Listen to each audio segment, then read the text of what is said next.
And we're back live on Skywatchers Radio with the one and only, the legendary Bill Birnes, back on Skywatchers. Welcome back, my friend.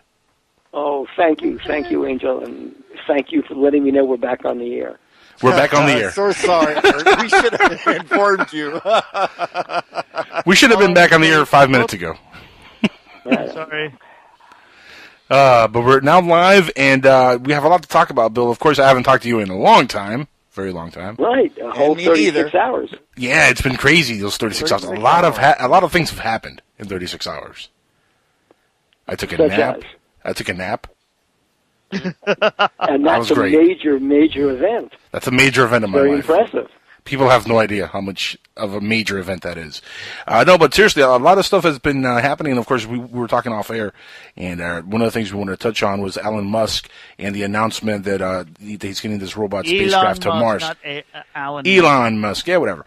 And he's getting a spacecraft to Mars on 2018. Look, Chris Brown, you have a great name, too. But he's getting a spacecraft to Mars on 2018, and we want to touch on that. But also, I know you are always writing books. Is there any books you have out that you're putting out right now that you want to talk about? Psychiatric Criminology comes out in June. I'm sending around the manuscript for my Edison book, Edison and Tesla and Spirit Phone to Talk to the Dead. I'm talking about a couple of other UFO-themed titles. And that's really what I'm working on. If you need a beta reader for that Edison Tesla book, Bill, I volunteer as tribute. Okay, well, I may need that. I mean, one of the things that excited me about that story was that the other big news is that I've been picked up for a 4th season for NASA's Unexplained Files on the Discovery Science Channel. So I'm going to be starting to film that next month. It's in May. This is April, so it's next month. That's exciting. So, yeah, that is. Yeah, that's something. Tesla fascinates me, so I love that you're writing a book about his connection with Edison and spirit phones. So, like I said earlier, guys, if you want to know about anything, Bill Birnes. Bill Birnes. Well, see, it was. Thank you. It was the whole Tesla Motors connection today. I mean, that reminded me that just to bring this up, it's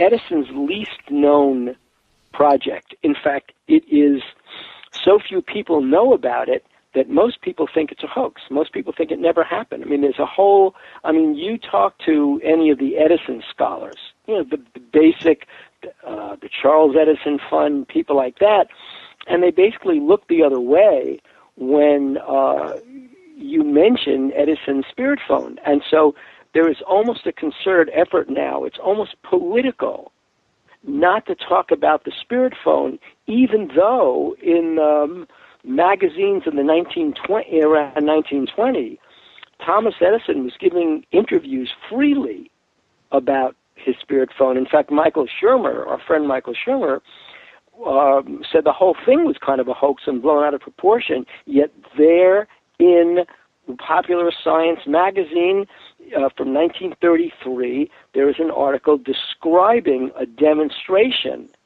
that Thomas Edison made, describing his device that was supposed to communicate with the dead, or at least register the presence.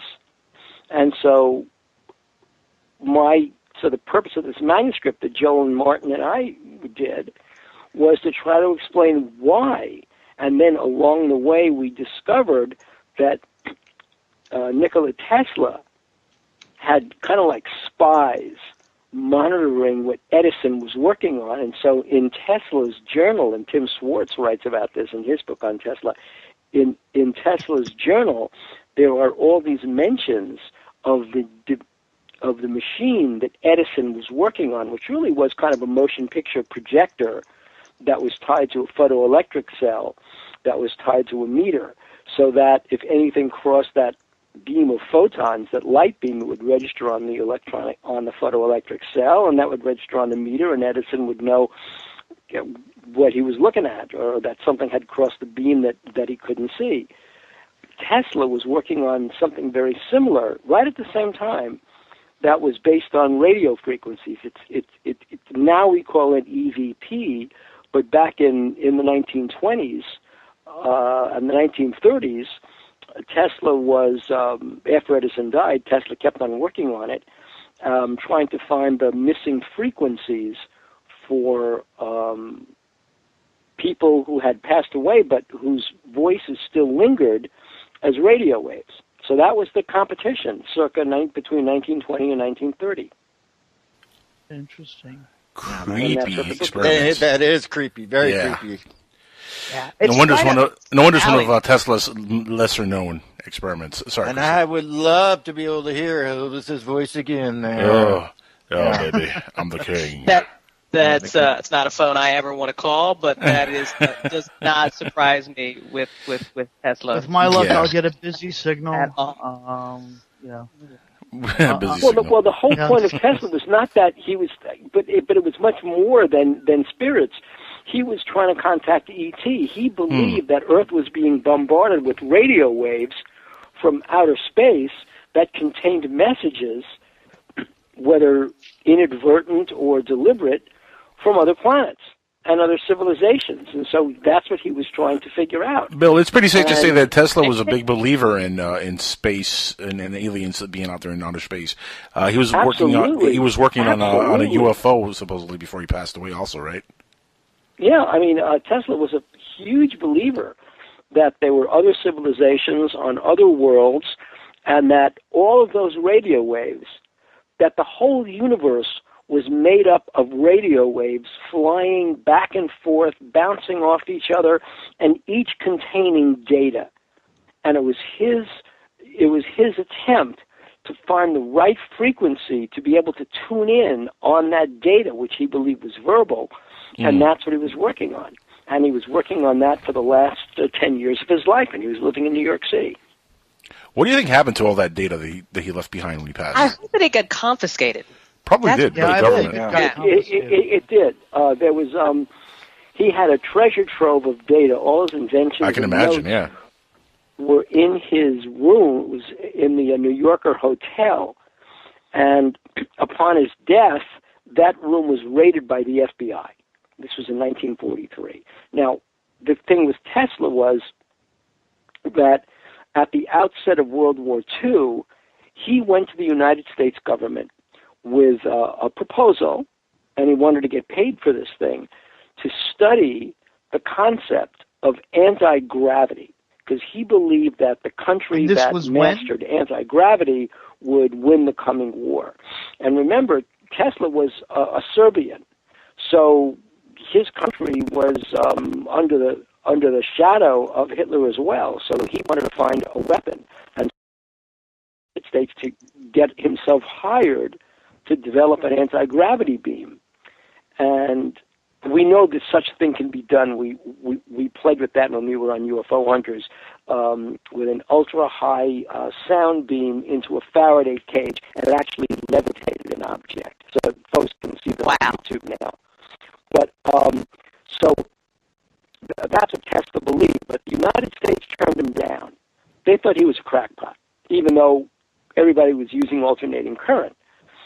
So what Tesla did was he went to the Soviet Union, and he asked them, and they gave him $25,000, or some amount which was a lot for 1941, 1942, to develop this thing. Well, the United States intelligence services were so freaked out by the fact that here was Tesla, who'd gotten a grant from the Soviet Union, that when he died, they raided his apartment. They took all of his notes and put his notes in the custody of the Office of Alien Properties. At the end of the war, 1945-1946, remember, the map of Europe had been totally redrawn in 1946. So now there was Serbo-Croatia and Kosovo, and this was now Yugoslavia, and it was run by this dictator, Marshal Tito. And Yugoslavia was now, that Serbia was incorporated into Yugoslavia, they demanded Tesla's notes from the Office of Alien Properties, and we turn them over. And now folks can go to Belgrade and actually go to the Tesla Museum.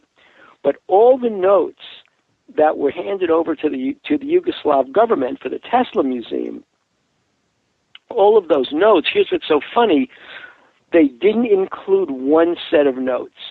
Those were the notes for Tesla's anti-gravity. And those notes were kept in United States custody, and ultimately they were sent to General Nathan Twining of the Air Materiel Command at Wright Field in Ohio. And it was Nathan Twining at Wright Field who took the Roswell material in 1947. Ooh. That's an interesting connection. No, that's an interesting connection. You know, there's no such thing as 6 degrees of separation in ufology. It's more like 2. Unless, of course, you're abducted. Right. Yeah. That's, Bill, you know what? Let me ask you, because, I've heard, little stuff about it, but it's pretty much that, Edison kind of won there. He got all the funding and Tesla was kind of left behind the scenes. Why was that? Because it sounds like to me that clearly he was the smarter guy. I mean, and if he's working on these part of things, it is politics. You're right, except that and money. There are a number of factors. One was that Tesla was his own worst enemy. I mean, he was bordered on manic depression. So even though he was brilliant and he had these incredible flights of fancy, he could not stand to be contradicted. And so there was that difference in personality. The second was Edison hated Tesla because it was Tesla's company, backed by Westinghouse, I guess. It was actually Tesla's company that won the bid for the Chicago World's Fair of 1893 to electrify the whole fair with alternating current. And the rivalry between Tesla and Edison and DC versus AC was so intense that Edison actually arranged to have a person killed to show how dangerous AC was. See, the thing with direct current was that direct current dropped off markedly. It was only good for 1 square mile. So you have to have relay stations built every mile or so. And Edison already had his own office, his own company, distributing municipal power to New York City. So he's not going to brook Tesla coming along and saying, we'll rip all this infrastructure out and build new. So that was one. And then there was the scientific principle where Edison believed truly that AC current, because it was so high a current, was actually dangerous. It was lethal. What Tesla did to get around it was Tesla bought a company that made transformers. So even though the current itself, and if you look at these high supply lines overhead along rural American roads out here in Pennsylvania, those are dangerous current lines. But when they get to a local power supply, a transformer steps down the current to 110, 120, so that it supposedly will not kill you if you touch it. And that's what Tesla brought to the transmission of alternating current. Well, what Edison did was New York State had an individual who was a condemned murderer, and he was going to be executed. So what Edison did was he arranged for a person in the New York State Department of Corrections to build a chair, an electric chair, and the guy's name was Kamler, to electrocute this guy. And what Edison did was he brought in alternating current to the chair. So he used alternating current. So the experiment was so gruesome, I mean, worse than the Green Mile, it was so gruesome that local newspapers, because since Westinghouse was Edison's sponsor, local newspapers in New York said that the prisoner had been Westinghoused. And that was how somebody was executed with the alternating current. That's how vicious this conflict became. I'm in for the electric chair. I wish they'd bring the electric chair back. Yeah, Oh, but that's a they good still use it. segue. Don't they use it in some states? Why still, do you or- think they should bring the electric chair back? Most states are trying to cancel the death penalty. I know it, but that's just my opinion. He gets nostalgic, Bill. Nostalgia. I'm You know? nostalgic. There you Yeah. go. That's just my thing. He likes Throw it. that- throw He it out there. He likes a good old barbecue. That's what it is.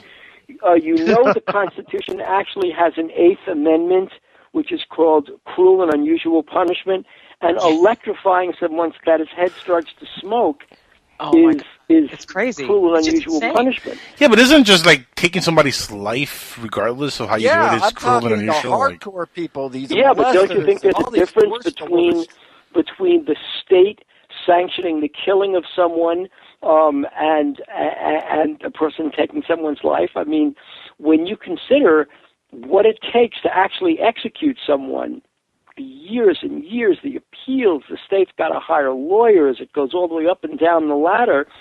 You're better off just having the maximum sentence be a life sentence, and the person never gets out of jail. yeah. There you I'm go. for that too. See, to me, that's the what's person's wrong with punished, this system. the person's not That's walking what's the wrong. street. Or they should just have an island somewhere and just throw all the criminals in that island, let them fend for themselves. Kind of like what happened in Australia many years ago. Or like Escape from New York, yeah. There you go. Just let them all fend for Oh, themselves. I love that show. Right. I love that show. That Kurt Russell and who's the other guy in there? The bald guy that played in Kojak. yeah, not Kojak. No. No. He played in let's just go on and forget that. I'll remember. Ernest Borgnine. Moving on. Is that it? Ernest Borgnine? Ernest Ernest Borgnine. Borgnine. Yeah. Sounds about right. I'll take your word Yeah. for that. I thought so, yeah. And where were we going with that again, Chris? Escape from New York Yeah. movie. Digress. That was it. Kurt Hey, Russell. steak question. Kurt Russell. Making a point, that's insane. Yeah, I knew Speaking Edison of Kurt was Russell, by the alive, way, speaking of Kurt Kurt Russell Russell, was you like that. know they're about to do a sequel to Big Trouble in Little China. No kidding. Oh, they are? Yes. Yep, they are. It's official. Is Kurt Russell going to do it? Yes, he is. Oh, He's all over the place. He's also for those kind of roles. he's also going to be in Guardians of the Galaxy 2. Is he really? Yep. Yeah. Yes. He's going to play Star-Lord's dad. So cool. That's fantastic. That is fantastic. Well, he may or may not play Star-Lord's dad, but that's a whole other thing. That's the rumor. Yeah, that's the rumor. That's the rumor. That is the rumor. I'm so excited about it, yeah. Anyway, moving back on to Bill here. Because if not, these guys would completely derail the show. I would not. Completely. All right. This is true. No, well, Sorry not you. for the derailing. Maybe not you, Crystal, but Tres Leche, for sure. It's all my fault. I derailed the show again. I'll take all the fault. It was my fault. I did it. I'm such a tangent-y kind I of. ran off with the Ernest Borgnine thing and it lost Completely. focus. Yep, it's all his fault. Moving back I mean, to Tesla, though. Let's go back to where we were talking about Tesla. Yes, Not- because Tesla was Jesus. So hard to get back on track here. almost killed working on his projects, right, Bill? He was heavily shocked really bad. He did incur injuries. Yeah, Yes. that's true.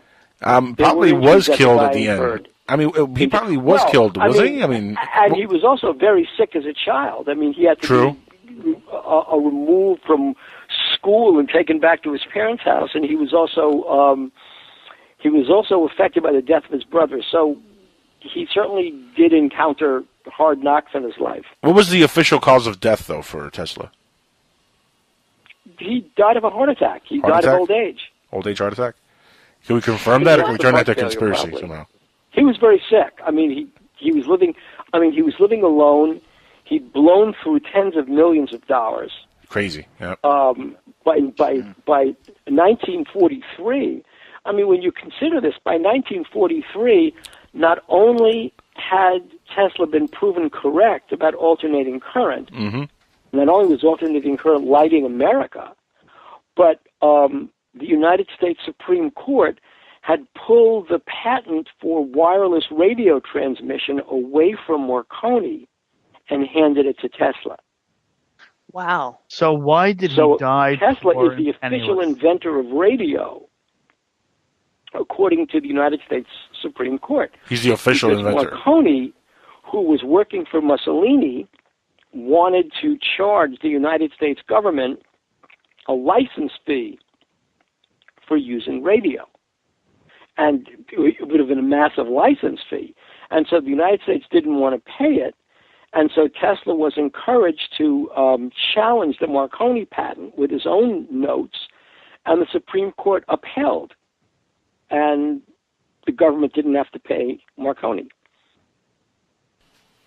Wow. I did With not realize all, Tesla with I had all no the idea, things that he yeah. did, I gotta ask, with all the things that he did, how the hell did he die penniless? No, How well, did he die? yeah, I mean, broke? how did he blow all that money? I mean, I don't know. Well, you have to think he was just throwing it all into his experiments, and the way Bill describes him, he wasn't. yeah, but we're talking about managing it. millions and millions of dollars, and back then, millions of he dollars would invested carry. his own money in things, and he lost a lot of money. I mean, when you consider that tower out on Long Island, where he put the tower up at his own expense, well, with investment money, he couldn't get anybody to invest once it was built because nobody knew how to meter wireless transmission of electricity. Now we know how to do that. Right. But back then we didn't. And in World War I, the United States government thought that German U-boats could home in on that tower, so they blew it up. Wow, that has to suck being ahead of your time. I No mean, how kidding. many things Yeah, did and he that's how invent then that Tesla. they just That's couldn't one way use? Tesla lost a lot of money. Go ahead, Christopher, ask that question again, because I don't think it was. Yeah, how heard. many things did Tesla invent that they couldn't use then that we use now? That, it's like that moment that, we wow. can use that. Everything. Bill? Pretty much. He invented. First of all, he invented wireless transmission. Right. He invented. He invented not just radio, but in his theories, he never built this, but he invented the idea for the wireless transmission of video images. So that would have been television. He invented radio-controlled weapons, which actually the first radio-controlled weapon we ever used was based on a Tesla design, and that was used in the Cuban Missile Crisis. It was a device that Tesla invented, tried to sell to the Navy in World War I. He tried to sell robots. Well, he didn't call them robots because robot is a Czech word. Right. But he tried to. But he was talking about mechanized men and robotic devices, and now these are proliferating. He was an early experimenter in the field of artificial intelligence, and we know that Elon Musk, the head of SpaceX and Tesla Motors, Elon Musk is experimenting with artificial intelligence.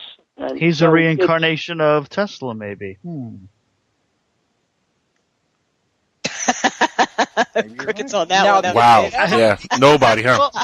No, Empty space, just like outer space. That was crickets there. Here's a hold on question though, Bill. How advanced do you think at his time was Tesla compared to the rest of the scientific community, and compared to what we have today in the scientific community?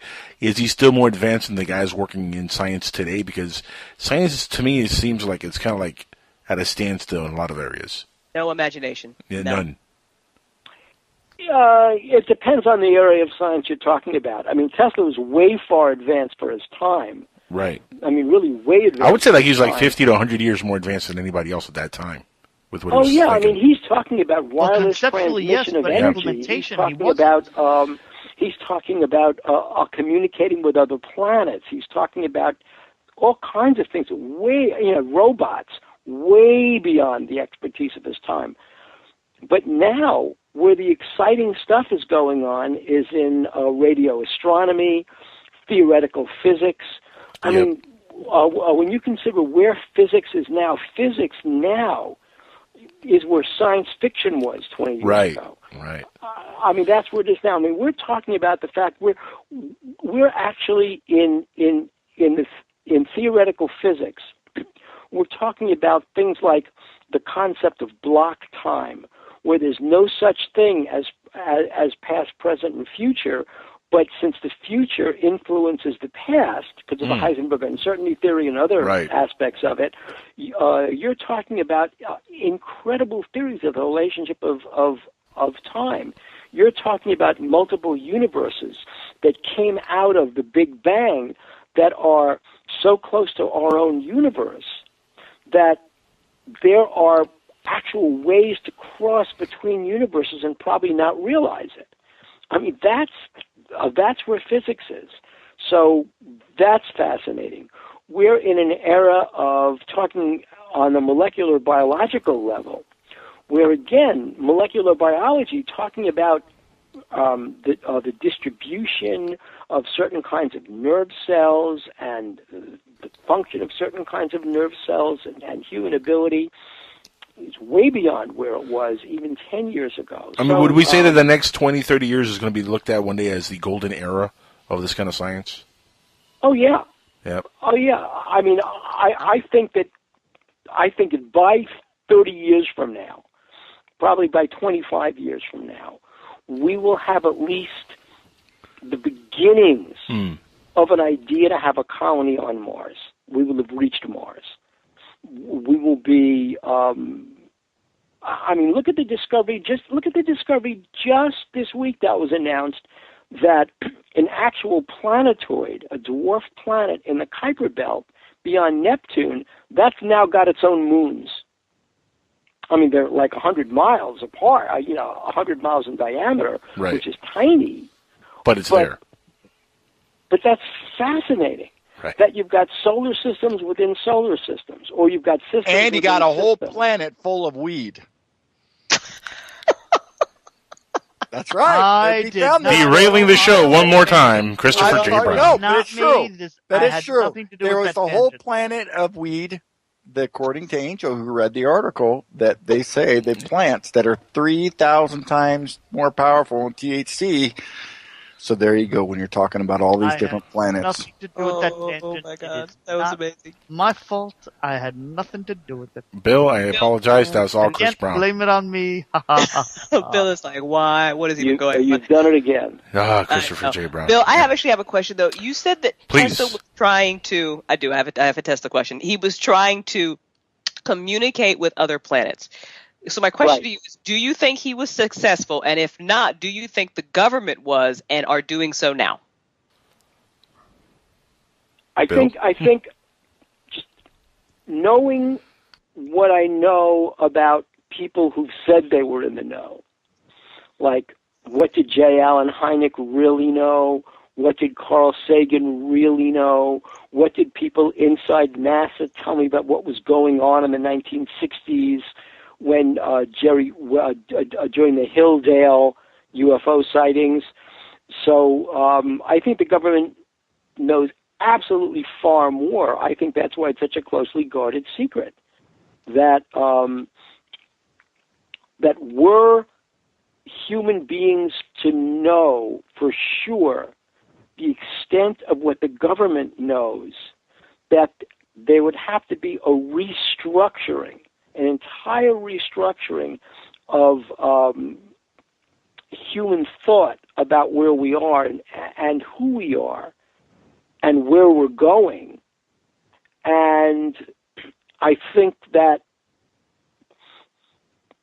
it's best I think the government thinks, and they may be right, that really why bother? Like they know what's happening, so keep people happy as long as they can.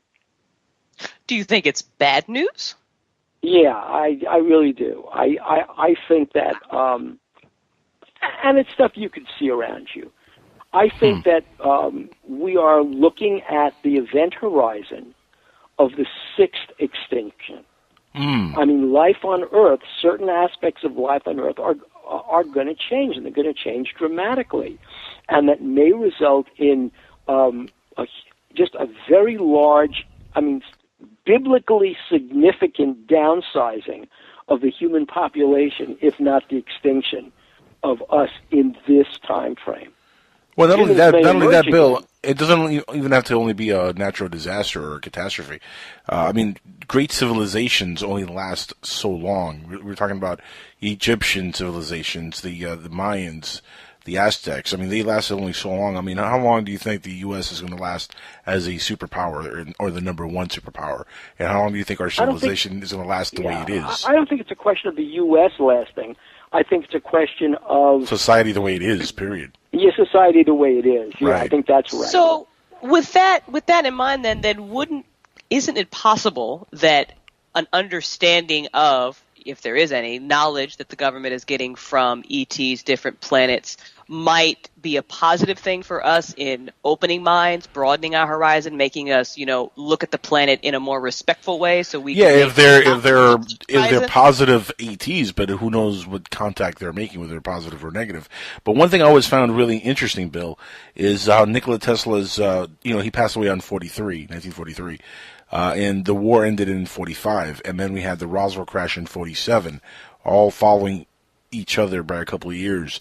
To me, that's always been intriguing because Tesla was working on what a lot of folks believed was a flying saucer for the government, and that incorporated into what the government was working on when they inherited all the Nazi German scientists and what they were working on.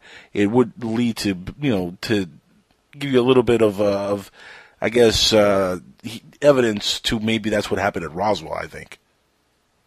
Well, that was the theory that this person, Annie Jacobson, advanced in her book on Area 51. Correct. When did that book come out, by the way? What? When did that book come out? Oh, about 5 years ago, maybe. Okay. 4 years ago. And she'd advanced that theory. Mm-hmm. That she'd been told by someone who worked at Area 51, and Anthony Bragalia figured out who that was, discovered who that was who told her that story, that really the Nazis had been working on very advanced aircraft, the Horton brothers flying wing, and they were using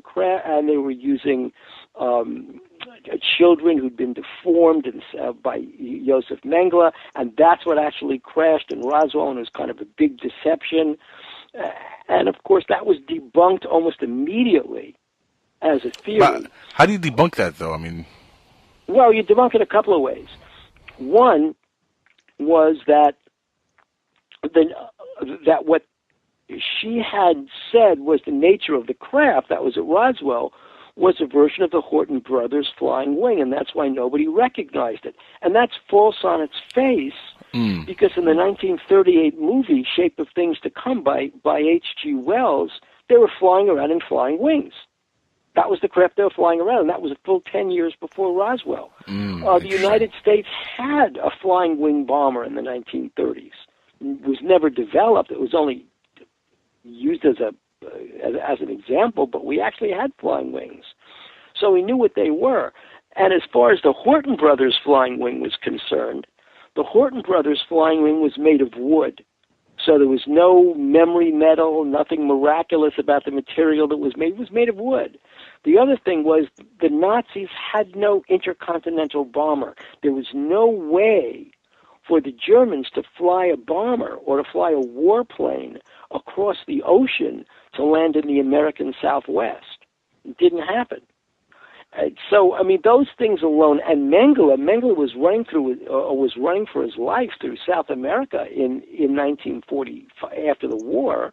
He was smuggled out, and he was continuing his experiments in epigenetics and genetics among the South Americans. That's why countries in South America had this large birth rate of blonde-haired, blue-eyed children in the late 1940s until Mengele was. They actually caught this guy. Well, they didn't catch him. He had died. Mengele was like one of the worst human beings on the planet ever. So my question to you is, did they go to Antarctica, and is there something there? I want Bill's opinion.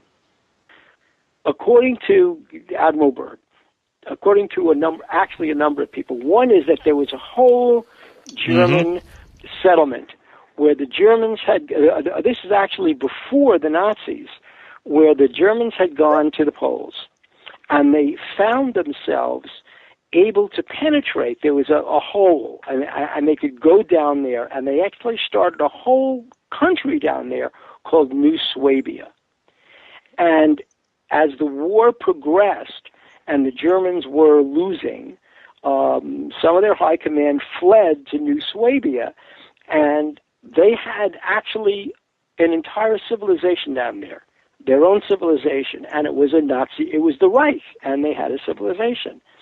And after the war, Admiral Byrd, who had discovered this hole in the earth, led an expedition to in the earth, and supposedly what happened was he led a fleet of seaplanes, took off from an aircraft carrier, or planes took off from an aircraft carrier, and they entered toward this hollow in the earth. They flew in there, and they were attacked by flying saucers. They were all shot down.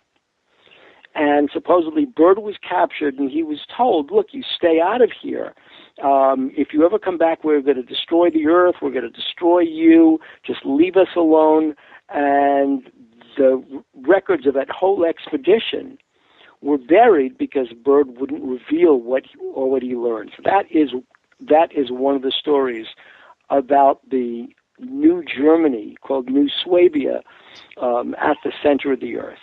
But there have been a lot of stories about people going down into the earth. I've never been down there, so I can't tell you firsthand if there's anything to it.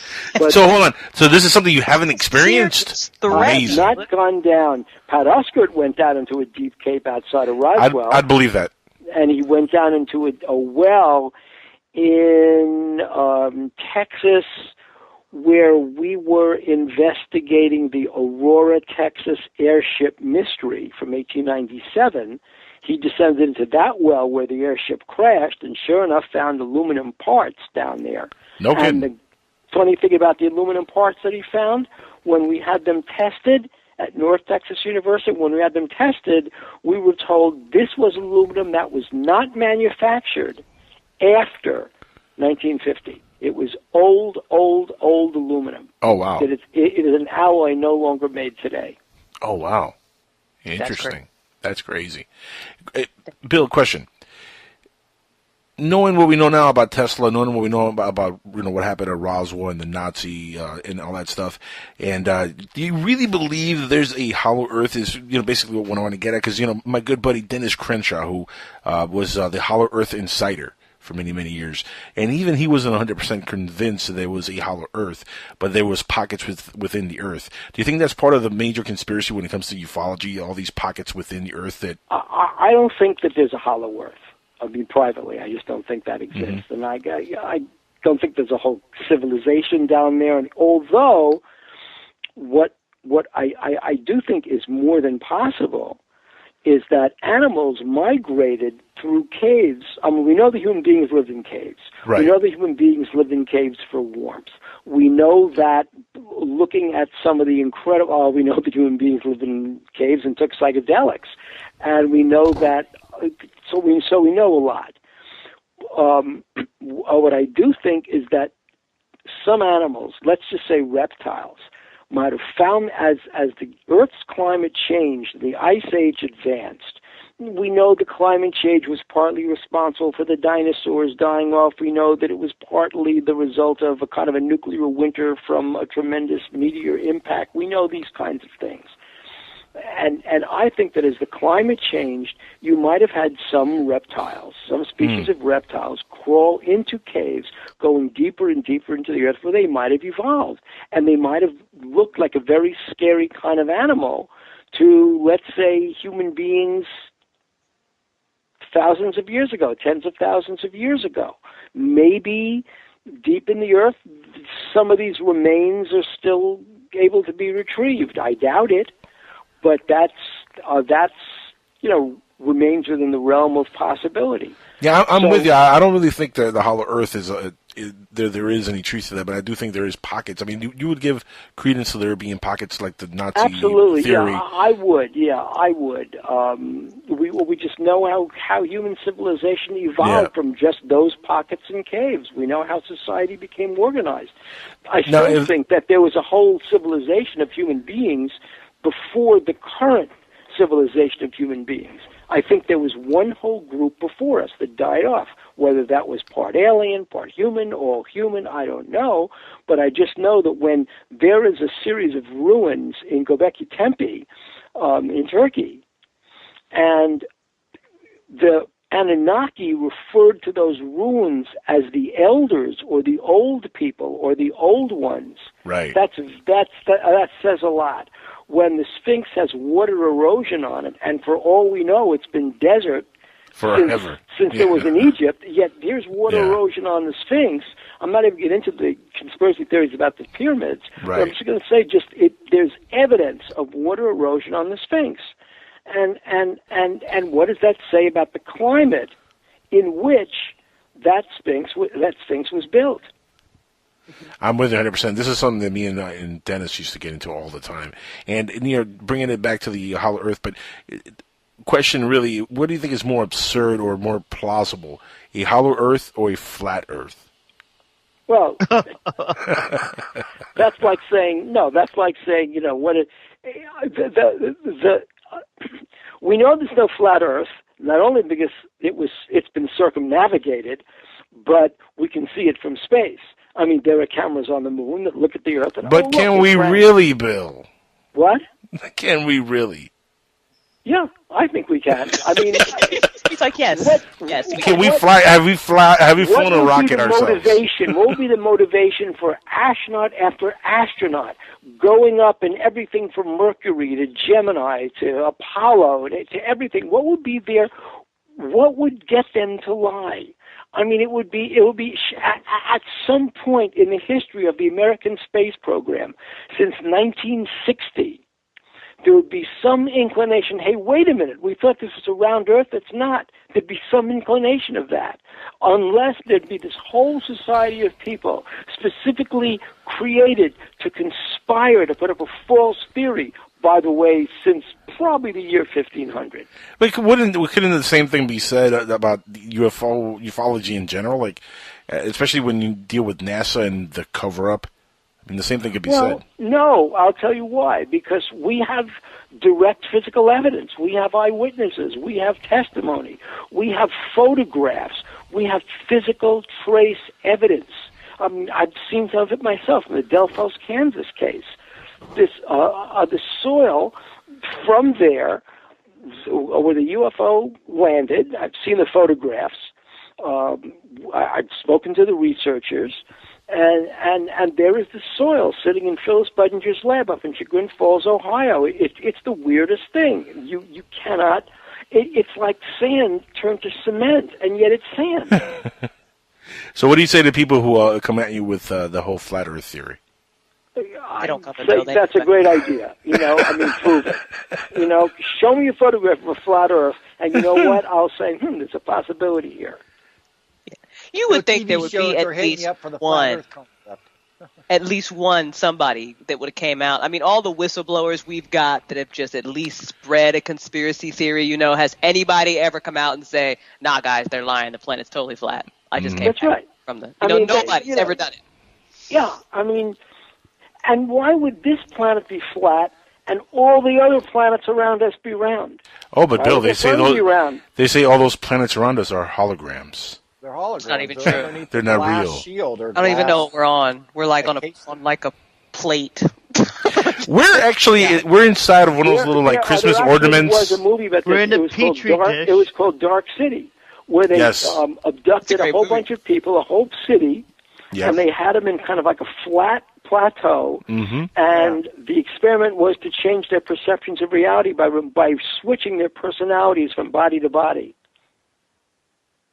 Brilliant movie, by the way. Kiefer Sutherland is amazing in that film. Yeah, he's excellent. And you compare Kiefer Sutherland in that movie to Kiefer Sutherland in 24. Oh, yeah. Right? I mean... Yeah, I love 24. That was a great series. No, but he's a master actor. I mean, he's an amazing actor.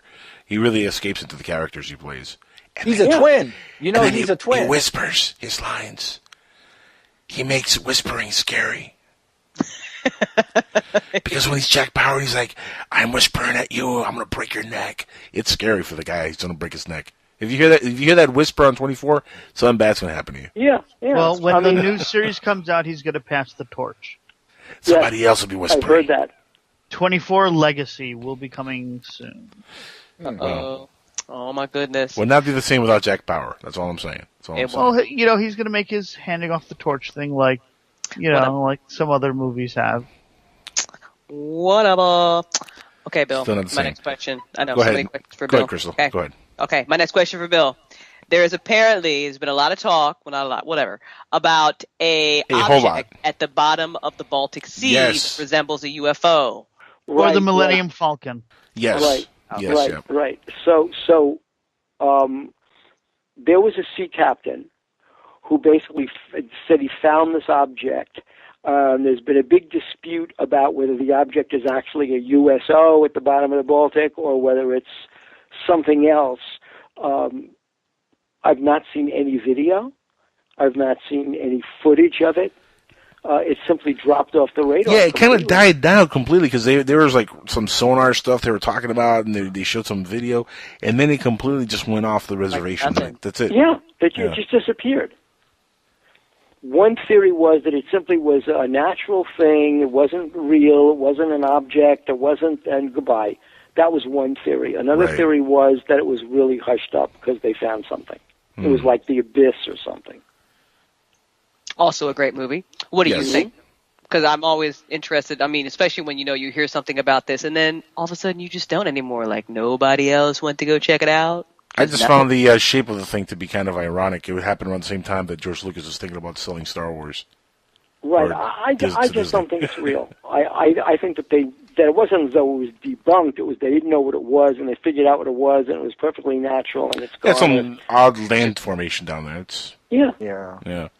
Interesting. Yeah. Now there was something over at the Malibu area in. The tunnels, the caves. Yeah, do you know anything about that? Because honestly, I looked at some of the stuff that came out earlier on that, and of course, Little Ray of Sunshine was talking about that as well on YouTube and on his show. And I didn't really see any big deal there. Like I didn't see anything. Anything that's happened with that? Since no, not really. A few months ago? There was a lot of speculation on. That's all there is, still, right? Just speculation. Yeah. There was some group was going to take a submarine down there. You can't dive down there. First of all, it's off this area. I think it's Point Magoo, and it is. If you go inland from where this is a group of points of land that jut out.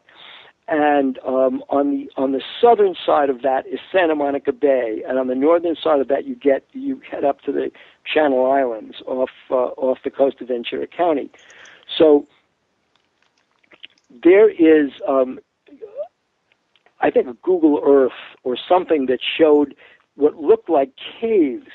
And if you were to go take a straight line, you get to China Lake Naval Base, which is inland for some weird reason. But there are a lot of naval bases. There are a lot of military bases around there. So one thought was, well, maybe this is a place where flying saucers go. I don't know about that, but maybe it's a channel. These are channels for subs. I mean, if there's a way for a submarine to go, and we know that there's the possibility of submarines hiding in caves, so let's just say that there is a channel underneath the California coast where submarines can go, they can load up, they can be stealthy, they don't have to be dry docked above water. Right. It makes sense. I mean, if you are, we know some of this, that this technology exists because we were in Andros Island, which is the home of AUTEC, the Atlantic Undersea Testing Center. Right.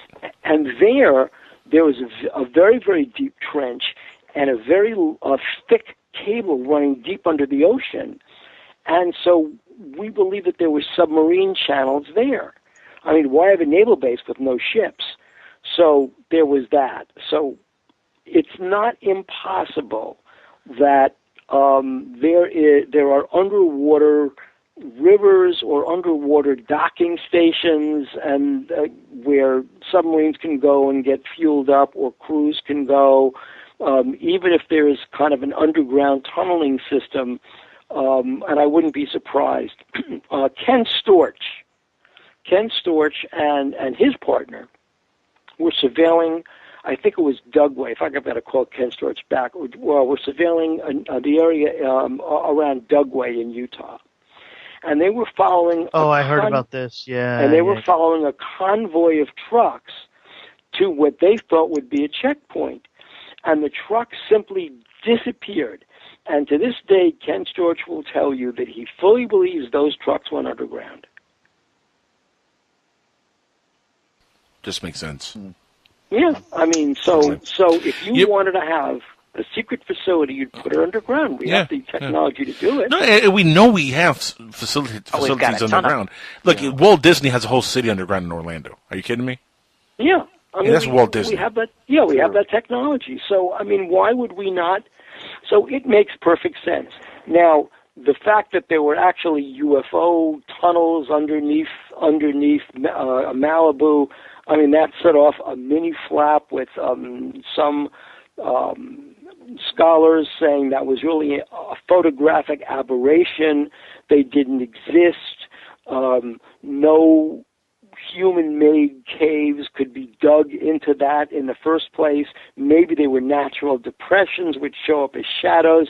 These were some of the thoughts that were battering around. I know that I want to say Lee Spiegel from Huffington Post really went on the air and just debunked this thing. So, that was a couple of years ago. Well, I was going to mention, too, I'm not real familiar with where they build these submarines or not, but I mean, I don't think it's a real public place where they build these things. So could it be reasonable that this could actually be also maybe where they're manufacturing these things and then being able to ship them out, then launching them out from there? I mean, it's true. You got to manufacture them somewhere. It makes sense to do it somewhere and they under don't the have ocean. Places where people can go and see these things. I mean, they're the second between those and the airline. The space aircraft are really the two most secretive things that the government has, and so I don't know if it's anything that people are showing that where they're going to be working on. I just love how everybody always jumps to the conclusion. Oh, it must be an alien base with alien ships. Has to be aliens. It can't be anything but aliens. Aliens. It makes more sense that it's a secret military facility than anything else, simply because there's a naval station inland, and if you go further inland from China Lake, you wind up in Area 51. So you've got a whole area of testing facilities heading out all the way into Santa Monica Bay with the missile testing center out there. So I mean, that whole area is military.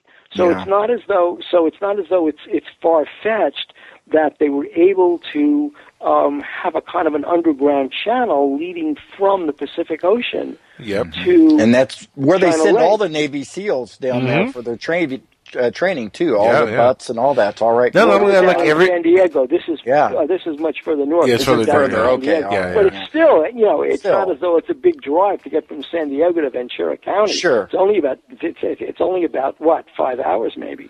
No, not only that, by helicopter anyway. Yeah, you got to also keep in mind that everybody's so busy, worrying about Area 51 that they could easily have a bunch of different secret bases in that area that nobody even knows about. Stuff like this. Right. I mean, they could do munitions tests. They could be doing a whole bunch of things. But just when you consider that China Lake is right there, and it's inland, and then you've got these that look like tunnels along the California coast, it just raises the possibility that why wouldn't there be? I mean, it's perfectly plausible. I mean, you see them in James Bond movies, True. Right? Da Vinci Code. Yeah. I almost think that people like it. It just amuses me that it blows their mind that the government would have like a deep underground military base. Like, really? Why do you think all the trillions of dollars in taxes are going for? Really? To fix our roads only? No. It's the $1,400 toilet seat. It is. Correct. It's all this, and then when all of a sudden we see something like that, then it's like, oh my gosh, really? Yeah, I'm not even surprised when I see stuff like that. I think it's the Greenbrier Hotel in West Virginia, where during the Eisenhower years they actually constructed what turned out to be a nuclear facility, a fallout facility for members of Congress, right under the eyes of the hotel goers. the people doing the construction work came in as television repairmen, supposedly installing televisions or replacing televisions in the rooms. They were really fitting out an underground facility for members of Congress in the event of a nuclear war. Congress would be transported to this facility.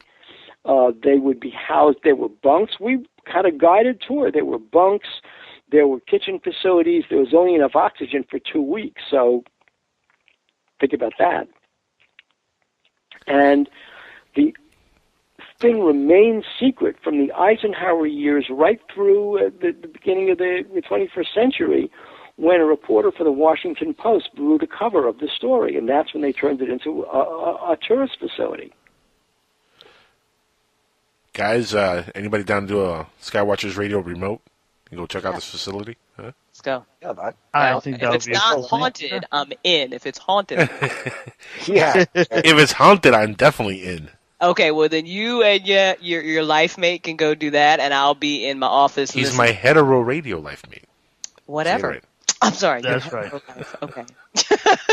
You guys go do the show at the haunted location, and I will be safe in my house. I always find it funny, like when I see videos on YouTube and stuff of like bomb shelters and how folks go crazy building these crazy tunnels just in case the big one hits. What if like a comet hits? Wouldn't that like completely like destroy your little bomb shelter there? Like, Yeah, you really would have no chance. I wouldn't. like. I mean, yeah, maybe if you get volcanic attacked. eruptions, you know. Even if a nuclear bomb, like say North Korea goes crazy and they actually drop the bomb on us, if that happens, what's a little shelter going to do? Well, no. what a little shelter is going to do, I mean, if it's a real radiation-proof shelter, I mean, if it's a real underground shelter, then what it's going to do is keep you alive until such time as you can figure out whether it's safe to stick your head out and just prairie dog around. Yeah, do you really want to live after the nuclear explosion? That's the whole Bill? thing, is you can't outlive it because it's around for so long. So you're like, you dig yourself underground and then you're stuck underneath. You're the basically ground. digging a grave where you could live in you're for digging your until own you die. grave. Yeah, that's what you're doing. Well, just think about if you outfitted your doomsday prep shelter with hazmat suits. Yeah. I mean, right. So you really could go outside if there's a plague or radiation sickness because you're in a hazmat suit. Yeah, they're expensive. But you got to get rid of one hazmat suit after you use it. You got to throw it away because you couldn't reuse that. So you would have to have unless you hose it down properly, I thought. Okay, all right. Well, yeah. So what if all you're going to do is you're not going to use it to go foraging for animals because you can't eat them anyway. Yeah. So what you're probably going to do is use it to go on that long trek outside the lethal radiation zone. Yeah, but how would you even know where the radiation zone ends? Well, you wouldn't stick your head out until you knew. I'm going to check. Let me where take my you're going to helmet go. off. Let me just sniff the wind and see if there's radiation. Oops, guess there is. By the way, Bill, I can recommend a movie for you dealing on this very subject that I just saw recently. I think you'd love. 10 Cloverfield Lane. Have you seen that yet? No, but I've heard about it. Oh yeah, good. Watch it. It's an incredibly well shot movie. It's I would say this John Goodman, Oscar nomination deserved. Yeah. So good in this movie. Yeah. Just it's amazing. Great film. And it deals with the whole bomb shelter thing, but of course it's dealing with aliens, which is another interesting subject altogether. If aliens are coming down here, and we jump in a bomb shelter, how safe is that really? Well, at least you'd have something to eat for a while. I don't think I definitely. If someone really asked me, look, do you think it's ever going to be an alien invasion of Earth? I would say, yes, there was an alien invasion of Earth. That's basically how we got here, since we're the aliens in the first place. True, I believe that. Yeah, that would be my answer. And if I were going to invade a planet, I would invade it the way this planet was invaded, with DNA. I mean, why? If a culture is that advanced, the last thing you're going to have are these robotic insectoid creatures stomping all over the place and destroying the very thing they're trying to take. For what possible purpose could that be? If somebody was able to transport itself from outside the solar system to here, I don't think the first thing they're going to do is destroy this planet. I think the first thing they're going to try to do is basically plant some seed here and know that it's going to take a while to grow. And that seed would have been us, and that would have been something like over 150,000 years ago, and we did grow. I always love the experiment went. It's terribly. Yeah, that's what I think. Yeah. I think that that's part of the reason for all the intervention, that we are a colony of another species, of a human species. We've evolved to this planet, but we were in fact a colony. And there's a whole hidden history that's not being told to us, although we now know it. And our time on this planet is, geologically speaking, quickly coming to an end.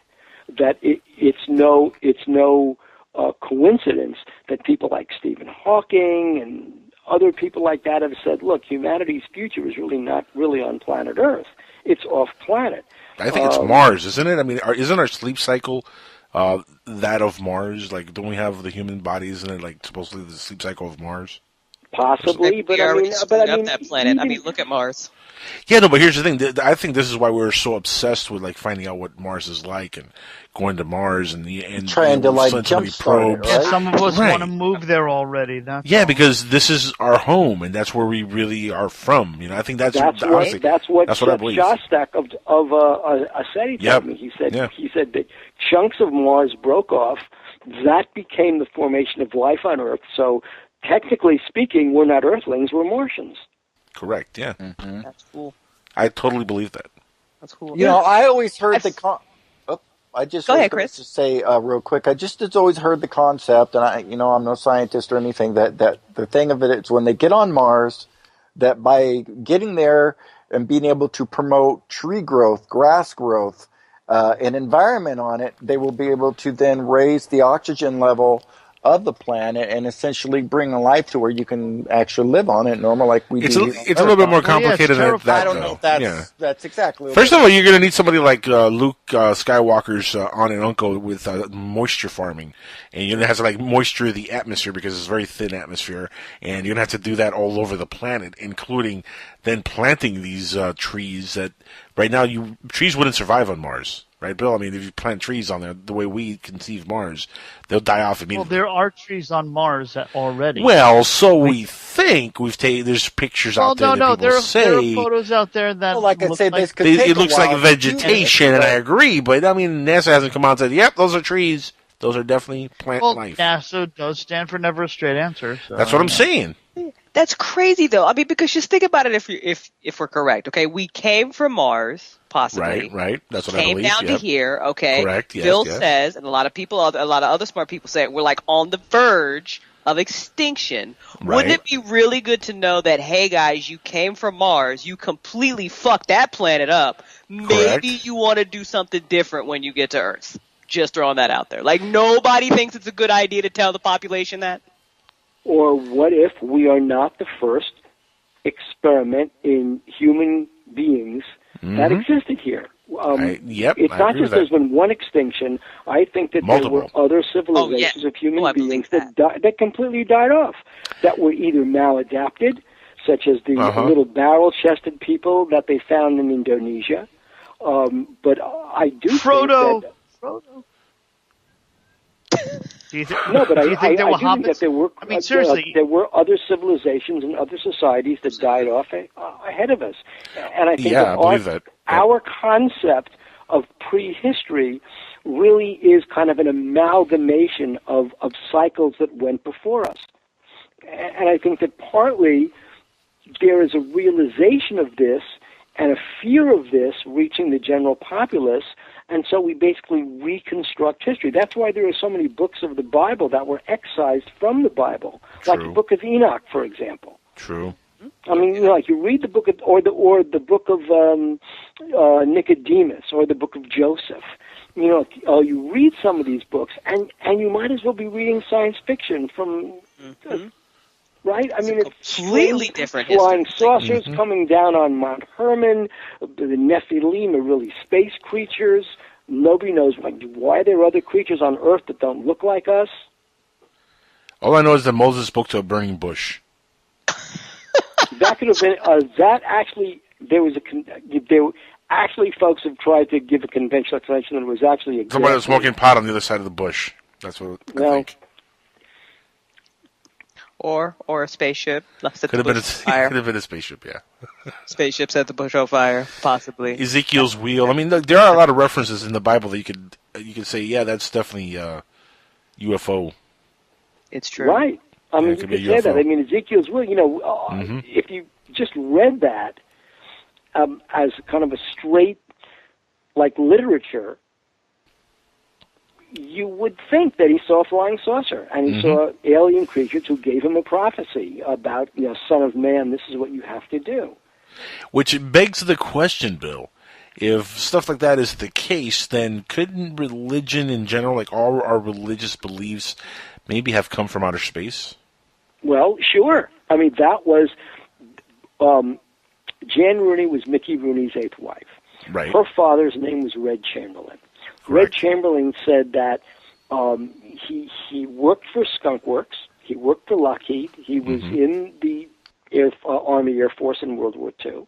He said there are government files, and if those files were ever released, which they never will be, then the world's religions would collapse. And so I think that there really was a conscious effort to inculcate human beings with a belief that these creatures, I mean, if you look at it from the ET perspective, that, that these are really ETs, and they created the story of a deity so that in order for us to be controlled. I mean, if you just look at Genesis, for example, and just extrapolated this,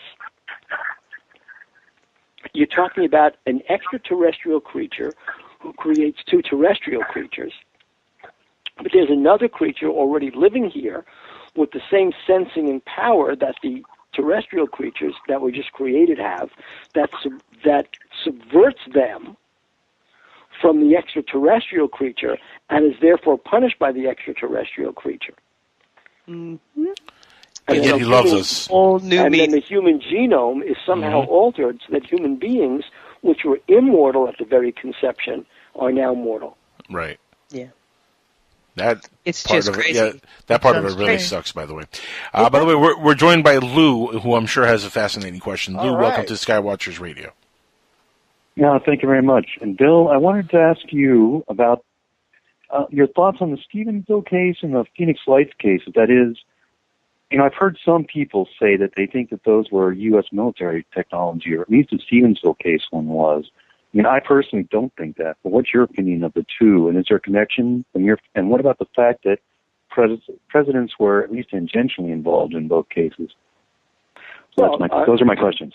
Okay, well, the Stephenville case, Stephenville case more than the Phoenix case. I think the Stephenville case probably was not something that was American technology. I just don't think so. I did see the dashboard camera from this one constable's car. I actually wound up seeing that, and that certainly didn't look like any aircraft. Not even a balloon, which I thought the Phoenix craft was originally. The Phoenix Lights one, we were at the time experimenting. I guess we still are, but we were back then. We're talking almost 20 years ago. We were back then experimenting with various types of giant neutral buoyancy craft. I know we had a cloaking device because I actually saw that thing working at Dugway. So I know we had a cloaking device, and I believe we had the ability to throw holograms out to make it seem as though the craft was moving in a direction when it wasn't, and all those factors describe the craft in the 830 lights in Phoenix. The people who saw it, and they did see a rigid structure, they were able to look through it. They were looking at somehow wavy starlight coming through it. At least that's what Fife Symington said. So if the military was experimenting with the cloaking device and wanted to get a public reaction to it, that's what was going on. And the fact that it shot off, again, if it was a hologram and the ship could actually become invisible and those orbs could go dark, the ship would look like it was doing a Star Trek maneuver, going into warp. That being said, the military was, as you heard Peter Davenport talk about on Monday night, the military was crazy secretive about it. Fife Symington was forced into doing this stupid news conference about it. The military had camera footage from F-15s that they denied flying around that night after it. That was taken away. Peter Davenport of the National UFO Reporting Center personally spoke to the airmen who retrieved the film footage from one of the F-15s and put it aboard a T-39 for a flight, who knows where. That was a first-hand statement. So the fact that it was a military plane or a military craft being tested, it is belied by the government's reaction to it. So it's probably likely and what about both were not. Yeah, I don't think so. I'm very skeptical that the U.S. government could pull something like that off. And I don't know why they would in that context. But what about the fact that Bill Clinton was at least tangentially involved? That's the other part of it. Bill Clinton supposedly had a quote-unquote knee injury. Right. And then George Bush, I didn't think he was at his compound in Texas at the time. I did not think he was. I may have misheard Davenport say that he was, or someone say that he was. No, I don't think he was. Yeah. And that's why the F-16s wouldn't have been deployed to protect the Crawford Ranch, because Bush wasn't there. There was nobody there. He was in Washington. But in Phoenix, it was so odd because Bill Clinton disappeared from view. He was incommunicado. Then he offers the pardon to Fife Symington and you don't know why. It just comes out of nowhere. That's why, Bill, I don't believe when Nancy or when Hillary says that she's going to get to the bottom of the UFO stuff and she's going to tell us the truth. I don't think she's going to do that. She's hoping people will vote for her just for her statement. Right. That's exactly what it is. That's what she and a lot of these candidates do. They just tell you exactly what you want to hear to earn your vote. Well, I really think she intends to do that, but I don't think she will be able to. I don't think she knows. She'll be in jail. She won't be in jail, but I think she'll be. Well, I think that when she's read in, the secret will be far, far worse. And there's no such thing. See, a lot of politicians believe they can do this halfway. They can do this, here it is. It's very simple. I'm going to do it halfway. I'll say, UFOs are real. We don't know anything about them. Goodbye. That's kind of like disclosure, right? I don't know. It's UFOs, flying saucers. They're around. We can't stop them. Who cares? Goodbye. Now you go and try to explain that in a sanguine way to the abduction community, right? That's not going to happen. So that's first of all. You can't half disclose. You're going to disclose. You're going to tell the whole ugly truth about this thing. I still don't think the Crawford target is a coincidence. Of all places on the earth to happen to be flying toward, that's a bit odd. Oh well. It is. Yep. What about Trump's position on UFOs? I know I spoke earlier with Nancy online, and she says, I don't know if she was teasing me or not. She probably was, but she said he believes in tribbles. But what do we know about Trump? He's got trebles on his hair. He's got trouble. Yeah. He's got trouble. That's a dead treble on his hair right now. Like it's Star Trek. Somebody in Star Trek right now is trying to find him. They want to sue him for Donald Trump thought that with his demographic, talking about UFOs would get him the presidency, he'd come out with Vulcan ears. So that's not going to happen. I wonder if he's interested in the subject, though. I got a bad feeling we might have Obama for another 4 years. It's not happening, dude. You think? Well, it can happen. It can. No. Yes, it can, and I can explain how too. Oh, jeez. We got 20 seconds. Go. 25 seconds. Let's hear your explanation of getting around the Constitution. Go. Well, it's not getting around the Constitution. It's actually in law with the Completely. Constitution. Go. What happens is that Hillary decides to have Obama as her VP and running mate. The problem is that because of all the bullshit that Hillary did, she ends up getting indicted and impeached as soon as she becomes president, and then you have another 4 years of Obama. She can't have Obama as her running mate. Because why not? There's no law against it. If you're president and you finish your two contiguous terms in law office, against it. What? He couldn't take the office of president. Bill, he cannot be elected president more than twice. He can serve as president more than twice. That, I think, would be very heavily challenged. Bill, I think, would know the answer to that. That would be interesting. That would be interesting. There is Unfortunately, no constitutional law that states he cannot serve as president again. He just can't be elected more than twice. Uh-oh. Well, first of all, it's never happened, so there's no right. There's no president. So there's no case law. Right. And a lot of the Constitution is interpreted via case law. It's not interpreted by somebody reading the Constitution and saying, yes, this works, no, it doesn't.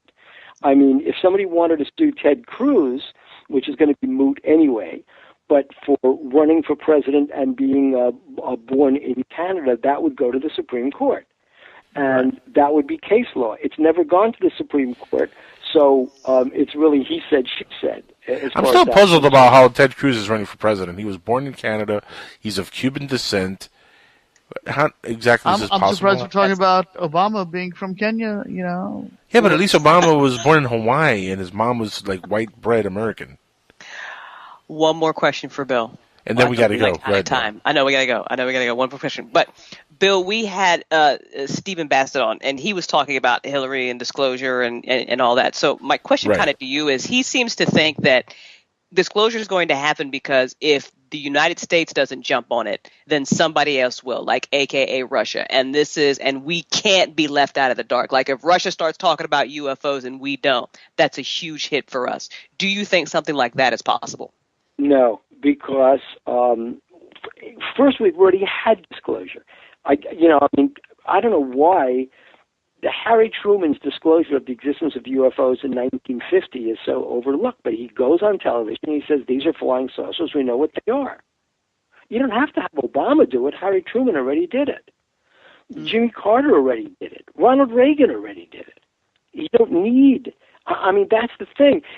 If Ronald Reagan goes public, which he did when he was governor, about following a UFO across the Mojave Desert, which he did, he told the Wall Street Journal when he landed in Sacramento, oh my God, we found a UFO, we chased it. It's a first-hand sighting by a governor of the state of California, soon to be president of the United States, about a UFO. Jimmy Carter files a UFO report. That is disclosure. There is a person, governor of Georgia, soon to be president of the United States, filing a UFO report. Jerry Ford, in 1966, forces the House Science Committee to deal with the question of UFOs after the Hilldale, Michigan sightings. Jerry Ford, soon to be president of the United States. Really, when you consider the whole thing, you realize that we have had ongoing disclosures. Sure, maybe they haven't been at a formal news conference, but Harry Truman's was. He said this to reporters. Wow. Why do you think people overlook that so much, Bill? People do overlook that fact, and they still act like disclosures never happened. When will they give us disclosure? You have, like you said, Stephen Bassett was on, and he's been fighting for disclosure for eons now. Oh yeah, he's been lobbying for it. But the thing is that it's overlooked because the CIA did a magnificent job in the late 1940s and early 1950s of marginalizing the whole thing to the point where anybody who talks about UFOs, people fall on the floor in laughter. They even do that now. Obama makes a joke about, oh, it's so crazy, people still believe in Roswell. You see this on the news. That's actually the truth. That's what people think. So really, there's no point in That's why it's been overlooked. It's still the laugh factor. It's still, yeah. It is. But why did they get away with it and Kennedy didn't? Well, there were so many other factors with Kennedy. No, he didn't get away with it. But then remember, Kennedy was on drugs. He was on methamphetamines. Yeah, he was. He was slipping away from his Secret Service detail when he went to New York to go sleep with call girls. They thought that he was... they knew that he was spilling state secrets to people like Marilyn Monroe, and who was going to go public and tell the truth about the state secrets he was spilling, like trying to kill Castro and the presence of Area 51. And there were a bunch of things that piled up. Plus, Bobby Kennedy had really gotten the Chicago mob angry. And the CIA, and then Kennedy had the temerity to... the CIA was both heavily involved in laundering money for drug traffickers in Southeast Asia. This is circa in the 1960s. So, and then also there was oil deposits in the China Sea. And with those two things, our pulling out of Vietnam in 1963, when Kennedy said that he was going to pull the advisors out in 1963, then when he found out that the CIA was actually dealing with drug lords in Southeast Asia, he pulled the CIA out of Southeast Asia and killed the CIA paramilitary. So he basically squashed that and started the Army Special Forces. So the CIA basically was about to lose its one great source of funding, that is drugs, and that was really one of the clinching effects. They tried to assassinate Kennedy in Florida, but he was warned in advance, and they were able to co-opt Lyndon Johnson to shut this down in Texas. It's crazy how it's all drug related at the end. It is drug related. It's crazy. It's drug and money laundering related and oil related, and that was the whole thing. I mean, Kennedy announces we're pulling our advisors out of Vietnam. We're not supporting the Diem regime. At the same time, the Army is publishing a manual for how to behave if you're a prisoner of war in Vietnam. Crazy stuff. Bill, love you, man. You're the best, and thank you so much for being here with us on the show. And we're all out of time. Unfortunately, we're out of time. I will see you, of course, on Monday. And see you next Monday. But let's plug. Who are you having on Features Theater this Monday? Who are we having on? We're having... I have no idea. Well, tell us, Chris. I'm here. We are having Dennis Rogers, the owner of the Canna King Medical Marijuana Dispensary here in Roseburg, and he is also running for the Roseburg Commissioner. So he has all kinds of things to talk about, even some legal things to talk about too, Bill. Which okay, well, I will let you and Nancy really run that show. There you go. Yeah, that should be good. That should be good. Okay, well, yeah. So anyway, that's what's going on. It'll be very interesting, and we will actually be doing it from the dispensary itself, the show. So that'll that's great. So high times on Future Theater. It will be high times on Future Theater, my friend. And anything else you want to plug, Bill, before we let you go? No plugs. No plugs. Just everybody tune in next week to Future Theater for a high time. There you go. And who's going to be on Skywatchers next week, guys? Next week we have the co-founders of AncientOriginsNet on.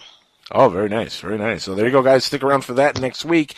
Stick around for more PSN Radio. Thank you, Bill Birnes, again for being our guest tonight. You are awesome. Love you, sir. Okay. And thank you, Nancy Birnes. Shout-outs to her and everybody listening in. Thank you for being here, other guy, Chris Brown, and DCS, Crystal Storm. You rock, and you're never late to the party. You're the best. Thanks, guys. We'll catch you next week right here on PSN Radio. Please stick around for more of whatever it is that's going to go on next.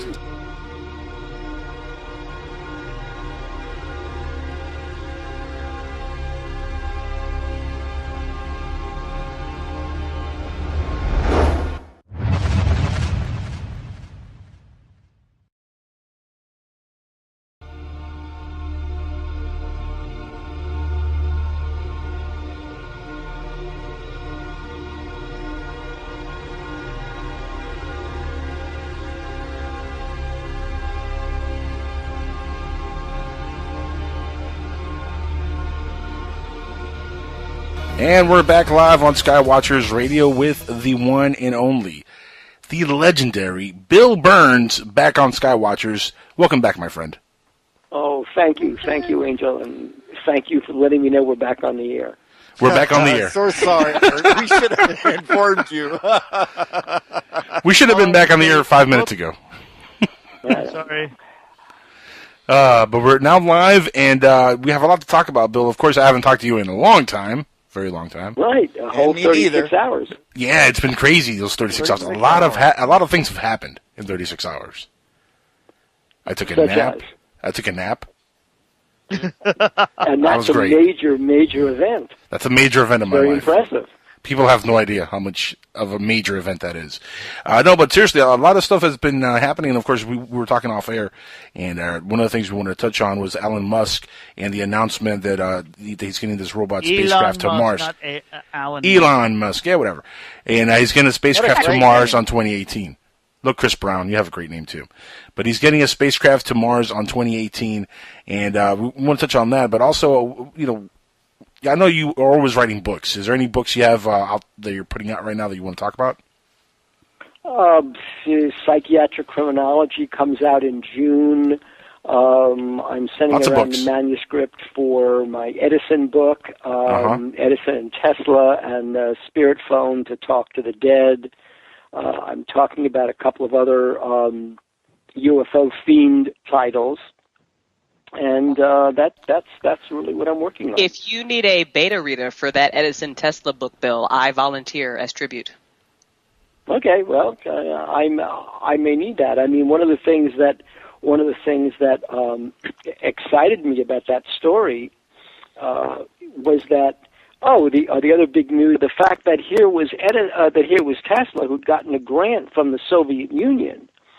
That when he died, they raided his apartment. They took all of his notes and put his notes in the custody of the Office of Alien Properties. At the end of the war, 1945-1946, remember, the map of Europe had been totally redrawn in 1946. So now Serbo-Croatia and Kosovo, and this was now Yugoslavia, and it was run by this dictator, Marshal Tito. And Yugoslavia was now, that Serbia was incorporated into Yugoslavia, they demanded Tesla's notes from the Office of Alien Properties, and we turned them over. And now folks can go to Belgrade and actually go to the Tesla Museum. But all the notes that were handed over to the Yugoslav government for the Tesla Museum, all of those notes, here's what's so funny, they didn't include one set of notes. Those are the notes for Tesla's anti-gravity. And those notes were kept in United States custody, and ultimately they were sent to General Nathan Twining of the Air Materiel Command at Wright Field in Ohio. And it was Nathan Twining at Wright Field who took the Roswell material in 1947. Ooh, that's an interesting connection. That's an interesting connection.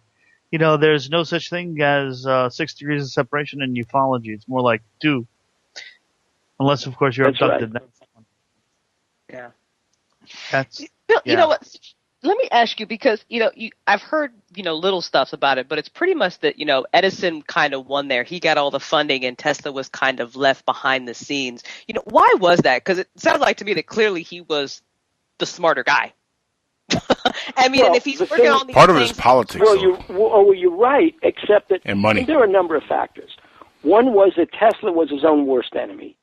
Tesla's journal, there are all these mentions of the machine that Edison was working on, which really was kind of a motion picture projector that was tied to a photoelectric cell that was tied to a meter, so that if anything crossed that beam of photons, that light beam, would register on the photoelectric cell, and that would register on the meter, and Edison would know what he was looking at, or that something had crossed the beam that he couldn't see. Tesla was working on something very similar right at the same time, that was based on radio frequencies. It's now we call it EVP, but back in the 1920s and the 1930s, Tesla was, after Edison died, Tesla kept on working on it, trying to find the missing frequencies for people who had passed away but whose voices still lingered as radio waves. So that was the competition circa between 1920 and 1930. Interesting. Creepy experiments. That is creepy. Very creepy. Yeah. No wonder it's one of Tesla's lesser-known experiments. Sorry. And I would love to be able to hear Elvis's voice again there. Oh, baby, I'm the king.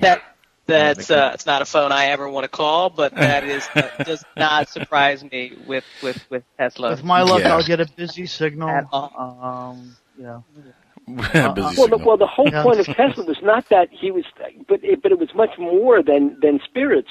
He was trying to contact ET. He believed that Earth was being bombarded with radio waves from outer space that contained messages, whether inadvertent or deliberate, from other planets and other civilizations. And so that's what he was trying to figure out. Bill, it's pretty safe to say that Tesla was a big believer in space and aliens being out there in outer space. He was working on a UFO supposedly before he passed away also, right?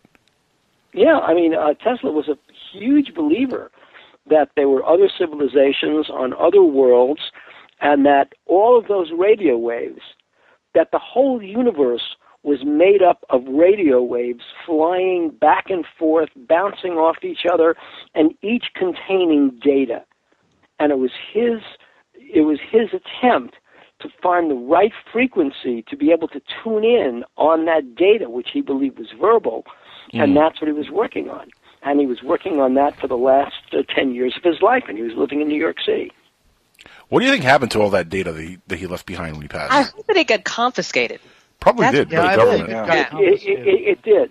There was he had a treasure trove of data. All his inventions. I can imagine. Yeah. Were in his room. It was in the New Yorker hotel, and upon his death, that room was raided by the FBI. This was in 1943.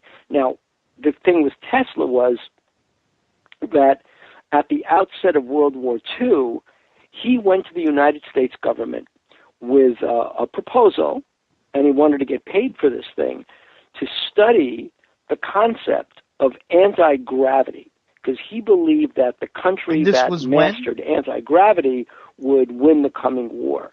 And remember, Tesla was a Serbian, so his country was under the shadow of Hitler as well. So he wanted to find a weapon, and the United States to get himself hired to develop an anti-gravity beam. And we know that such a thing can be done. We played with that when we were on UFO Hunters with an ultra-high sound beam into a Faraday cage, and it actually levitated an object. So folks can see that on YouTube now. But so that's what Tesla believed. But the United States turned him down. They thought he was a crackpot, even though everybody was using alternating current.